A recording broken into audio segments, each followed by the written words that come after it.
Hello, everybody. We're back again. We're doing the thing. Hi, Internet. How's it Hi, going? Internet. Hello, all of our friends who are out there. Um, Thank you so much for joining us for GPS Live for September 22nd, 2023. At some point, I think maybe we should start doing this like the first show of next year, Jonathan. We're going to have to go back and like number all of these. Oh, like episode, or do you want to do like season? And we'll do like We, season we could do three, quarters, episode like one. Q1. uh, but like yeah, if we start labeling these, I think it'll be a lot easier because then we could go look up like this this episode we talked about this instead of having Yeah. to remember specific dates. We also need to look up when we first started this because I feel like we We're should be coming up on a celebrating year. our 1 year anniversary. Yeah, we're almost coming up on a year, I think. That is Yeah. that is true. Unfortunately, producer Ben's not here today. He wasn't able to make this one, so we can't have him go look that up for us. But if he were here, that's something we'd have him doing. It will be noted in his performance review, everyone. Don't worry. If Correct. you're joining us live, thank you so much for giving us some of your time today. If you're watching this on demand, um, thank you again for giving us that time. We're going to talk about some interesting stories Mhm. that we have to talk about today. If you want to join the conversation, go ahead and leave a comment. We can see those. Kathy Smith just says taxonomy. If you I'll take it. can you expand on that, please, Kathy? I'll take it. We'll take it. It's a comment. I think probably talking about like a taxonomy for like labeling our episodes. I bet you that's what Correct. it is. I am no good at taxonomy nor Dewey Decimal System. So Yeah, no, not at all. I really wish that we had longer on these episodes because I do love the banter back and forth with you, J-Man, but we do have some good stories to jump we have a into lot today. to cover. Yeah, we got a lot to cover. We got some stuff that's reaching back a couple weeks. But before we do any of that, the views and opinions Jonathan and I may express on this show are our own. They're not anything that's like an official GuidePoint security company policy or opinion, except for when we do say this is a comment from someone within But GuidePoint it's still security. not really. It's really it's yeah, it's not We're making it up. if it's not written down and published somewhere, does it really count? But so we do like to go to teams within GuidePoint Security, some of our experts to Mhm. ask them about certain stories, and we have one this week, in fact, that Yeah. we did that for. But let's go ahead and jump in with our first one. So what I want to ask you, Jonathan, is have you done any company travel recently? Have I done any company travel recently? Any company travel? No, but I do have some coming up, and it's always I always feel like it's dangerous when I'm playing the game trying to get things booked. I You never wonder why. you never know what's out there. You never know. I actually have a trip coming up next week. I won't be here for GPS Live because our team is going to have an offsite in Yep, Austin. So I I've think got we're some coming up both as out well. next week. We are both out next week, so there Taking a will break. not be a show next week. But the reason that we're talking about that is because our first story coming to us from, I believe, Bleeping Computer. Yep, Bleeping Yep. Computer Mhm. is about a new campaign that was picked up by some security researchers where hackers are basically using like a two-stage phishing to get to customer data. It's actually really interesting. It's always weird walking that line of like praising attackers and like because you're just like, wow, that's really smart, that's really interesting, they're going about this in an interesting way, and I feel kind of bad for like saying good job. But it That's why is we like, have our disclaimer. yeah, I know, I love our disclaimer, but like it's one of those things where it's just like, hey, this is pretty clever. So what they are doing in this instance is attackers are targeting hotels, and specifically what they're doing is they're like making reservations and bookings for a hotel, and then probably at hours when they know whoever is working the front desk or working the inbox at that hotel is going to be off their peak game. They're contacting them and saying, hey, because of a disability that I have, or because of special needs or use cases that I have, I need you to go ahead and take a look at these documents that describe some stuff. And they send a URL to that employee. Once the employee opens that URL, it downloads some malware, classic phishing, right? Uh-huh. That's something that we would expect to see. But they send them that document through that URL. It downloads the malware, and it's just a very stealthy under the radar malware that's collecting sensitive data like credentials and financial information, which would be bad enough because we're giving hotels our credit cards and our personal details all the time. But once they're in the system, they start targeting the internal chat options to communicate with guests and start sending upcoming reservation guests messages through that help system to get more information out of them. That's it's literally like we're taking a classic script of breaking into an organization through standard means, in this case, right, malicious links and documents and other types of things to land on a host within an organization. But we're flipping the table over here, and we're taking now this foothold and saying, okay, well, we're just going to hold on to the organization, but let's turn our attention back to the guests and fish them from a reliable source, or AKA from the organization itself. So as you mentioned, taking advantage of chat things, taking advantage of active bookings, and going as far as saying, hey, customer, I see you have this booking with this, booking ID, with this room reservation. I mean, all of that information is available now to the attacker. And so by collecting all of that stuff that you would think maybe is, proprietary or sensitive to the booking experience, Right. it creates a great story or a case for a victim to then fall for it and be taken to maybe a fake phishing page, hosted page, to Yeah. maybe input additional credit card information, to input additional personal information. If you've ever traveled internationally, they make copies of your passports. Yeah. So at the desk, all right, Driver's and so licenses, stuff like yeah, everything. and Yeah. so if I, Tristan, if I were to send you an email and I had all of your booking information, right, you wouldn't necessarily assume this is something bad, because I know certain things that only you and the hotel know, right? That's kind Right. of what's happening. Right. And I think the other important thing about this is it's not just a convincing looking email. These emails are being sent through official booking platforms, Mhm. right? Like this is coming directly from hotel accounts. So it's, even if you are a cybersecurity conscious individual, like let's be honest, right? We've got Cybersecurity Awareness Month coming up next in a week here. A federal program designed entirely around convincing the average everyday person to please like check links before you click on them.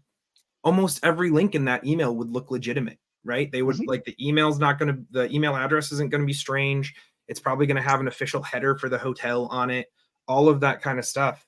And we've all seen the video, I'm sure, in our careers of the reporter who is talking to a kind of like red team expert, and she tells him like, I bet you I can call your cell phone provider right now and get all of the information that I need.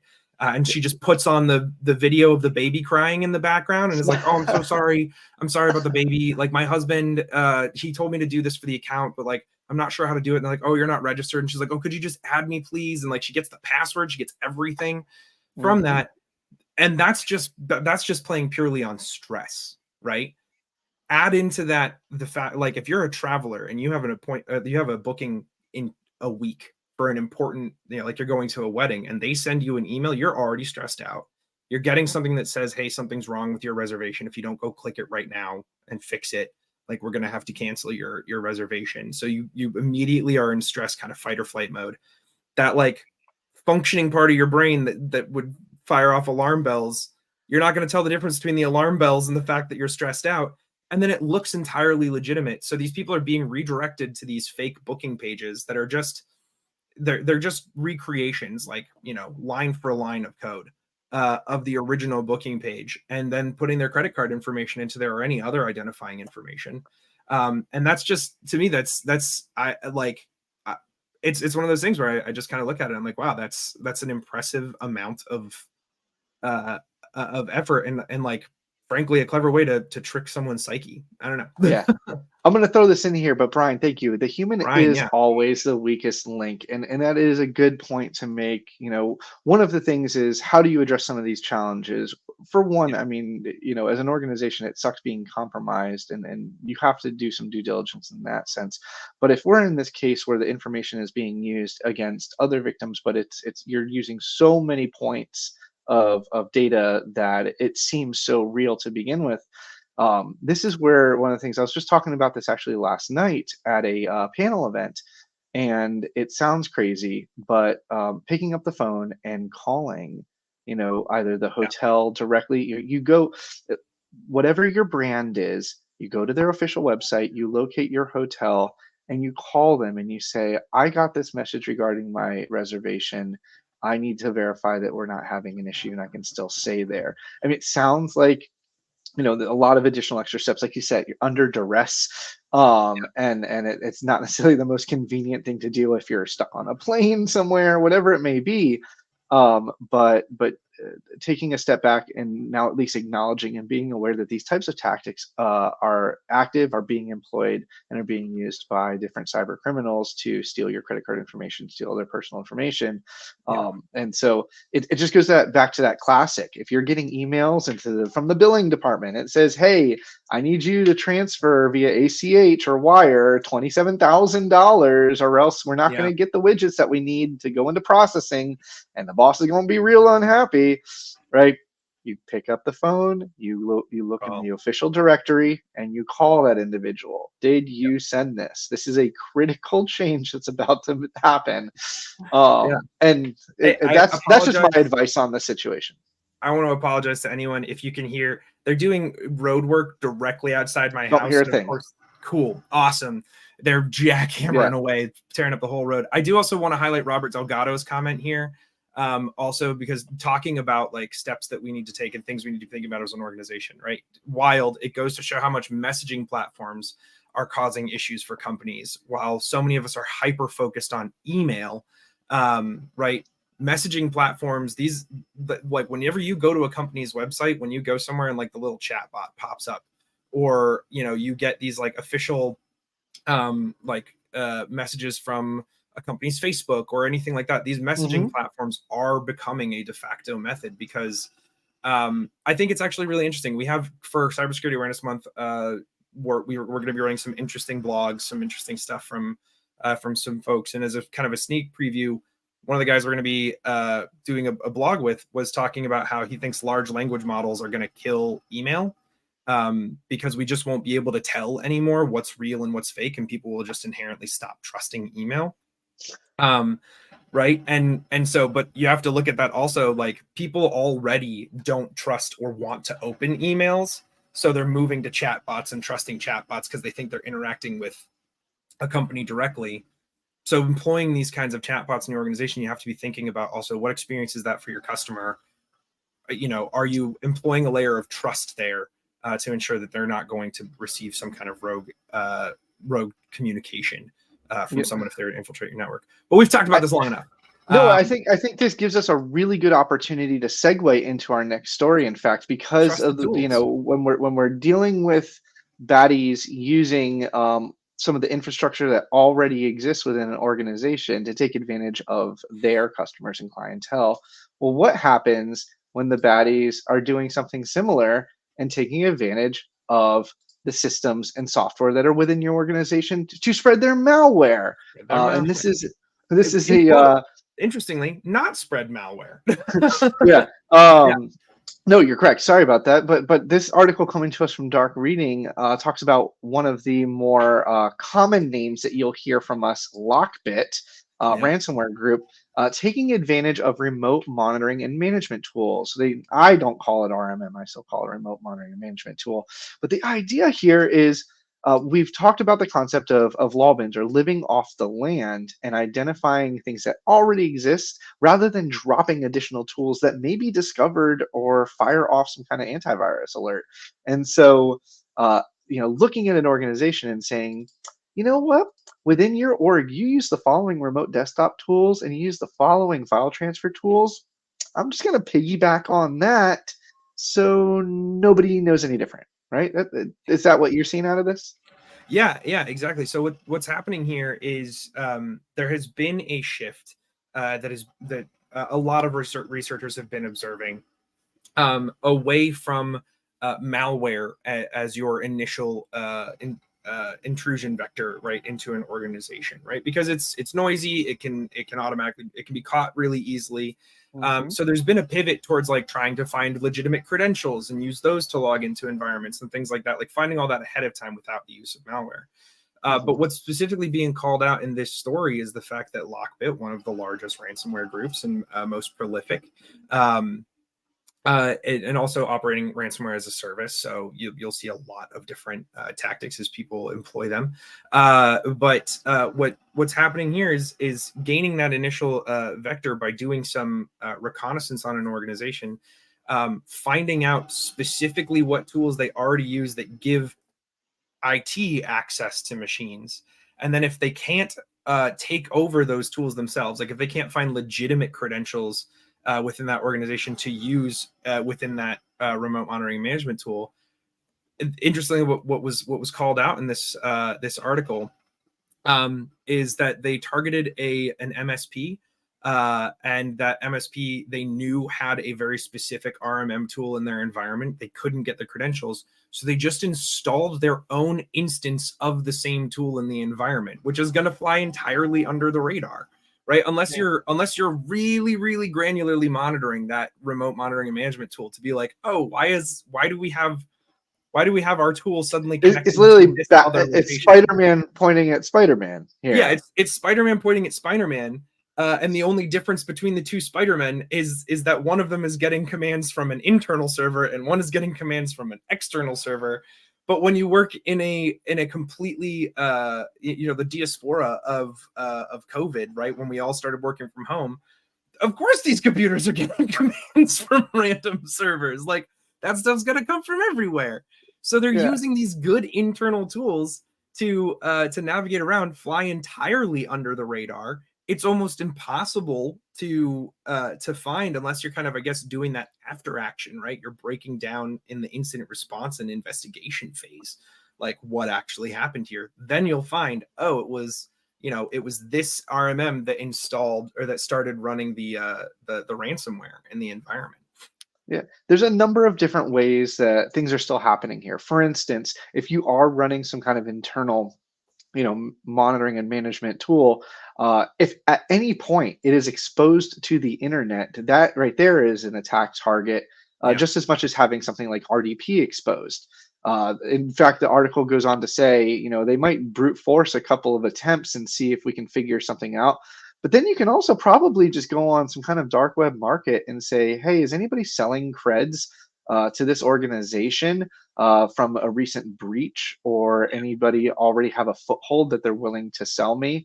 And then, boom, either that remote management tool has now been legitimately accessed in the sense of known credentials. And I mean, from that point, you can distribute applications to any of the hosts that the agents are installed on. But also, like you said, identifying once you have a foothold within an organization, be it some maybe, I don't know, phishing means or another different technique, and instead of sending crazy extra malware that's going to fire off all kind of alerts, yeah, hey, look, this organization is subscribed to this tooling or this. Actually, I was telling you about this before the show, and it really popped into my head because we do a lot of things like application allow listing, or we'll do yeah, layer 7 application monitoring in our network, where we'll say, why are we using who's using Cisco WebEx? We don't use Cisco WebEx here. We use Zoom, right? As a stupid as an example as that sounds,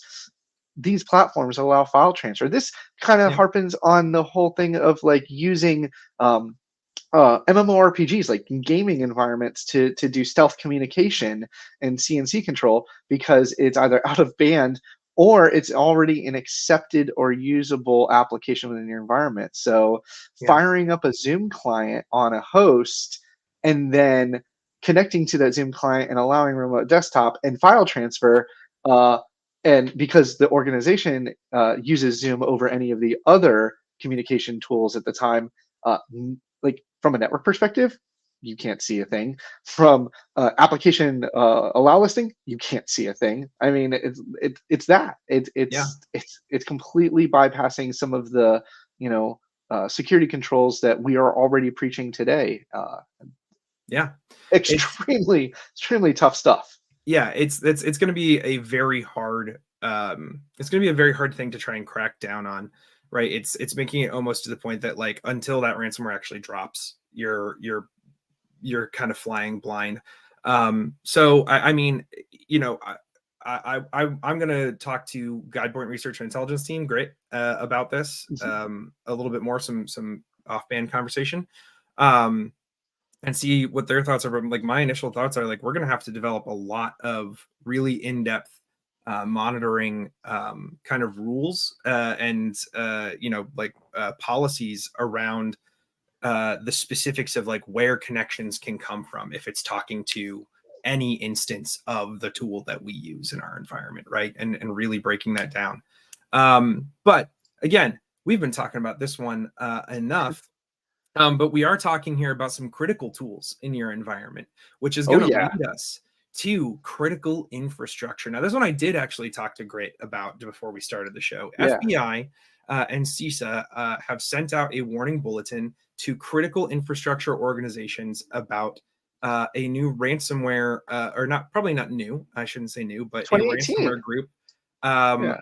targeting critical infrastructure right now called Snatch. Snatch ransomware group targeting these critical infrastructure organizations. Now, when I reached out to Drew Schmidt on the Grit side of things here at Guidepoint, what he pointed out is that it's actually kind of interesting that that this is getting attention, right? Because critical infrastructure is targeted all the time, and we Yeah. just don't talk about it. He But mentioned but what does critical infrastructure actually mean? Like exactly that's I what he was think a talking lot of about. our viewers may assume, right, power, water, but it Let's is well really quickly we'll actually do this. I want to say if you're watching right now, drop a comments. comment and tell us what you think critical infrastructure means in this I context. gave you Right? two, so you can put those Yeah, two in the comments. It's power and freebies. water. Yeah, It's the those are middle spot on freebies. the bingo. What are some other critical infrastructure? And if you're also watching this, just because it's interesting to me, and I've got the LinkedIn post up right now, and I'm looking at the live stats. Yeah. I want to know what happens when someone shares this or reposts the video. I want to see what happens. QA it for us. That's what Yeah, we're asking. QA it for us. Let smash that subscribe button, ring that bell. All the great things that any good YouTuber would say at the beginning of their breakdown of Apple's recent announcement of Apple Watch. I don't know. But yeah, so yeah. Hey, Nathan Graff, he's got some good ideas here. Telecom Telco, good. is definitely a new one, or not new one, but something that we didn't mention. Electricity, internet, oil and gas. Robert Delgado has internet. Darius Butler has electricity, internet, oil, gas. These are all, things that are critical infrastructure. And other things that Drew pointed out specifically as he was talking about it is, oil, gas, electricity, we think about all the time as critical Yes. infrastructure. And when those get Pipeline. hit, huge story, right? Colonial Pipeline attack, that was in the news for weeks. But what he pointed out is financial services, healthcare, food and agriculture, IT, telecoms. Those are all critical infrastructure that we're not typically thinking about. Nathan did a good one there. Railway. That's a Railway, lovely one. And airport, right? So yeah, flight and rail and boat. I would say all three are considered critical infrastructure too. yeah, definitely. Any kind of transportation, any Mm-hmm. kind of shipping, right? Those are all critical infrastructure pieces, and they get attacked all the time, and we just don't really hear about it because they are. It's so commonplace, and also, you're not looking at something typically when you look at like food and agriculture. I think actually, what was it? A year or two ago, was it Tyson? Oh, yeah, you're talking about the meat packing Yeah, facilities that the were hit meat with packing facility. ransomware, and Yeah, that had a direct effect on the supply chain for our grocery stores, right? yeah, And we saw it. and I think a lot of that too was heightened by the fact that we already had supply chain issues due to COVID at the time, right? So these were like knock-on effects, but these kinds of attacks, like these are going on constantly, and we're not necessarily Mhm. paying attention to or seeing them. But what the FBI and CISA have advised is this ongoing Snatch ransomware kind of campaign against critical infrastructure.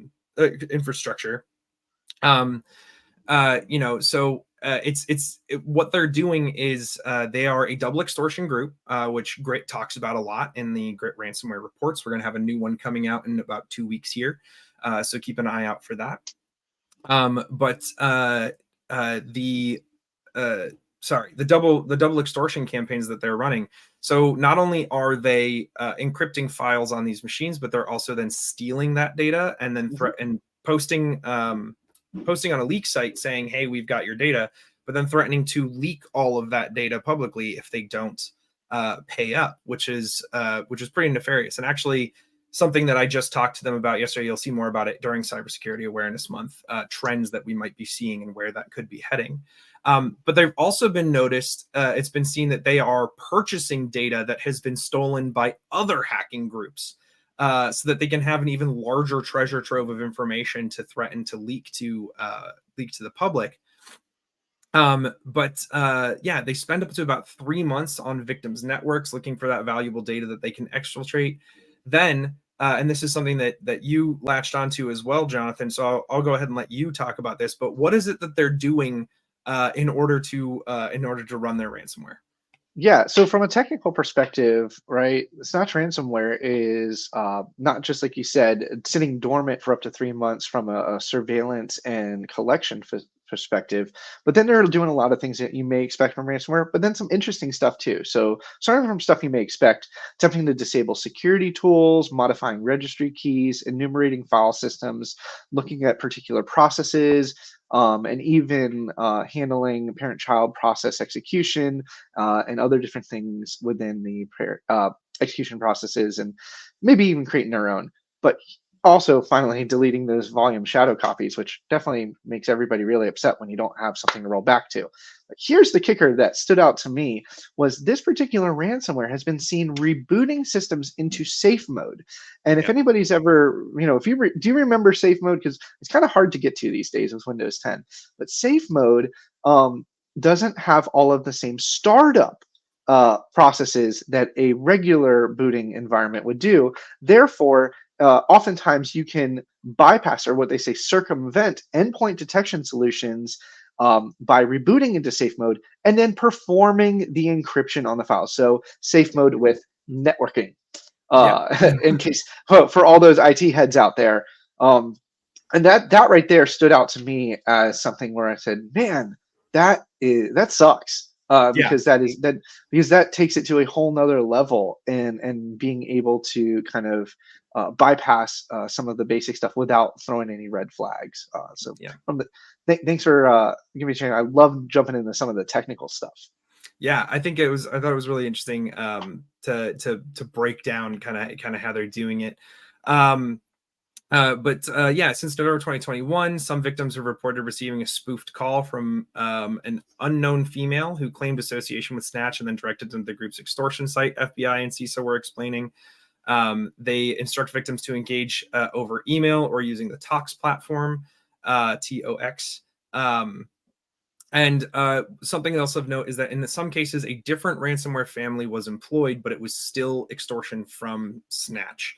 So they are using multiple different forms of ransomware, which makes this a little bit tougher, right? Because one of the things that has been a recent trend has been security groups releasing universal decryptors for like specific ransomware groups. But if Snatch is using multiple different forms of ransomware, that means that they're able to get around that. Now we have just like a minute left, and we might go like a little bit over here. I know. We did this last week too. But last week we wanted to cover the MGM and Caesar resort hacks, but we felt like maybe there was a little bit more development that needed to go on there. So we figured we'd talk about it at the end if we had time. Again, we're doing that this week. But the big news here's the win. We like to try and end on a win here. After 10 days, MGM Resorts have announced that their casinos are back to normal operations. They have restored normal function, apparently, or most enough normal function that they can operate pretty seamlessly. So they have announced that. Now there were some other details from the story that you liked, Jonathan. Yeah, so there's some rough estimates about $8 million lost per day. So they're saying about an $80 million hit to MGM. And now keep in mind that Caesars paid 15 of their $30 million ransom. One of the other things to keep note here is that MGM voluntarily pulled their systems offline as part of this cyber breach to prevent any further spread. As more information becomes available, I hope that you read it just as much as we do, and we'll keep on top of it. I did also want to mention that during our discussion last night on the panel, one of the guests did say, "Hey, look at what just happened in GM.